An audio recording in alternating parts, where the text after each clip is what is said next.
Hi, I'm Megan Kuhn with Powerhouse Real Estate. We're going to talk about appraisals today. This is part of the process of purchasing your next home. If you missed the rest of the series, go back and watch it. The appraisal can be the most important part of the transaction once we finish your inspection. Your appraisal is going to determine what you're able to get a loan for on the property. You aren't able to get a loan for more than the appraised value of the home. So let's say you're under contract on a home for $500,000. If the home appraises for $490,000, your loan amount has to then change to under $490,000, including your down payment.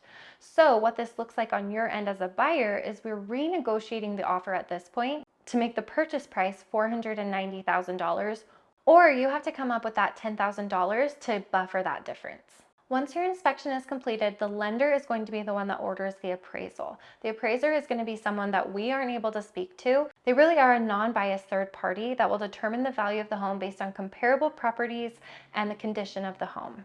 Once the appraisal is back, the lender will call you and I, and we'll determine how we want to proceed. If the appraised value comes in above the purchase price, then we just keep the purchase price as is and we continue on to closing.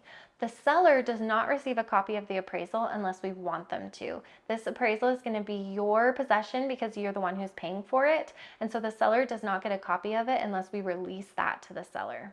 Once the appraisal comes back, then we're able to move on to closing. After we've done all the negotiating and we're ready to go, the lender will then take the appraisal and all the documents that they have and submit them to underwriting.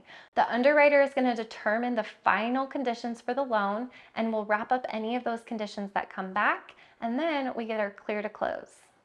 In the next video, we're going to talk about closing, so stay tuned so you understand that part of the transaction. If you have any questions, feel free to reach out.